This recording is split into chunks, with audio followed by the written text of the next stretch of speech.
welcome to Underkill TV. Still here in Cardiff in Club Iverbach, joined with Adam from Airrace. It's good to hear that those two names together like that. It's great. How are you doing anyway? Good to see you. Yeah, I'm very well, and thank you very much for coming to interview us today. Adam Payne, Airrace. Yeah, it's pretty cool. It's it's probably a long dream for me to get onto a band of this stature and even to play shows of this size. And yeah, to sing these songs, which are absolutely, well, they're beautiful to sing. They're absolutely amazing. Love it. So how did it all come about? You ended up singing for Airrace. Tell us the story, lad. What actually happened? Long story short, I sent Laurie Mansworth, the guitar player for Airrace and founding member, a little clip of me doing some cover tracks, and I said, look, if you've got anything coming up, give us a shout. Sort of had a name drop off Andrew from Buffalo Summer, saying that Laurie could be the guy to get in touch with. And yeah, it was about, I think, probably about 6 months later, he contacted me via Facebook and moved on from there. So yeah, pretty cool. And here you are now singing with Airrace, like, and obviously you're out promoting, starting a tour. You got a new album out. Tell us a bit about that. Okay, yeah, the album Untold Stories. I'm sure Al still will put it up here. Untold Stories dropped on August the 10th via Frontier's record label. It did extremely well. We couldn't have been more prouder of it, and the fact that it sold out in HMV, Amazon, everyone was screaming at us for their copies.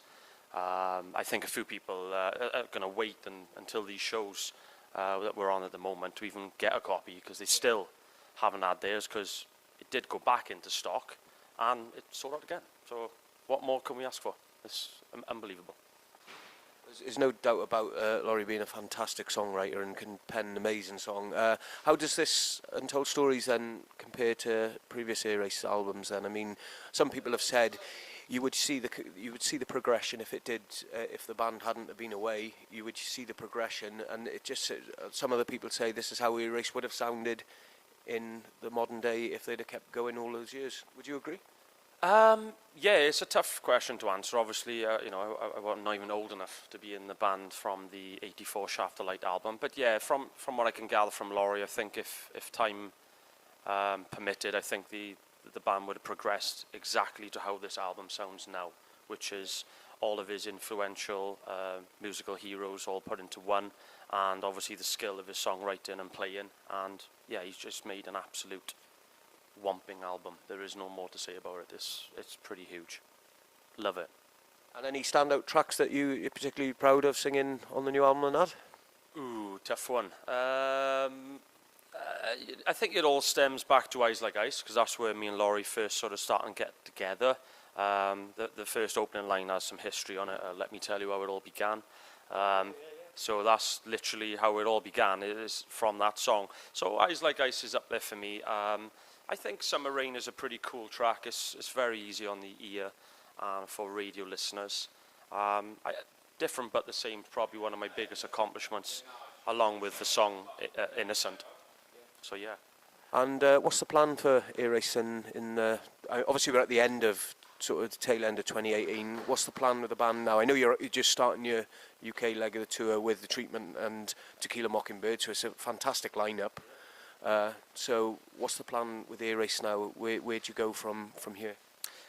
To be honest with you, I don't really think we have a major constructive plan. I think it's more of a point of let's do these shows, which I'm as a plug at the moment. We're in Cardiff here today, London tomorrow, then we go to Norwich on Sunday, Cambridge on Monday, Manchester, and then it's Newcastle, Sheffield, Wolverhampton and Glasgow. So just see where it goes and just see what happens. You know, everyone's got things going on in their personal lives as well, and jobs and children. It is a reality. We've all got to go back there and do it. But yeah, we'll try and put as much as we can into Airrace and do as many shows as possibly we can. And I'm sure Laurie will work on it to do the best he can. And what's the plans for next year then? Is there already things in the pipeline? Is there already ideas taking shape already? Yeah, can't say too much on it, as I said earlier. There are ideas in the making, so there's going to be some nice announcements coming through the Airrace page, so keep an eye on that one. Yeah, I'm pretty sure there'll be a couple of cool shows coming along the way. Yeah, definitely. Excellent. So anybody that hasn't checked out Airrace on Facebook, Twitter and everything like that, give them a like, give them a follow to stay up to date with all the news and everything like that. Is that right? That's about right. Thank you very much, Alsa. Yeah, definitely. And what's been your personal highlight then since I know it's only been a short amount of time, but you've done a lot of things so far. I mean, as you say, with the album coming out and everything like that. What's been your personal highlight so far, Adam? The album, obviously. Like I said before, we all live quite far away, so it's quite difficult to get everybody together. So when obviously the album was coming through and Laurie had written the songs, I think the biggest highlight for me was putting my voice up into that register, and Laurie recognising there was different keys and qualities to be used throughout, which he brought confidence into me as a vocalist as well. Like, do you know what I mean? Again, you know, I hate to keep praising Laurie, but yeah, he's done wonderful things for me as well. So yeah, my biggest highlight would have to be singing this album in a key which I never thought was even possible. Yeah, definitely is. It's up there. It's big, bright, powerful, and it's everything I could have wished for an album, and it's something I've got forever. So yeah, that. Excellent stuff. Well, Adam, I know you're going to be busy now shortly. You're going to be, I think you're hitting the stage in about an hour or so, hour and a half or something like that. And you've got plenty of friends and family coming down tonight, is that right? Yeah, definitely. So a big shout out to all those people coming to see Airrace tonight, and the Treatment Boys and Tequila Mockingbird, who were on just before us. Well, once again, pleasure to have you chatting here on Underkill TV. I'll hope to catch you maybe next year and we can talk about some of those exclusive shows that we may not know yet. So, this is Alistair from Underkill TV signing out with Adam from Airrace. Cheers, guys. Thank you. Thanks a lot.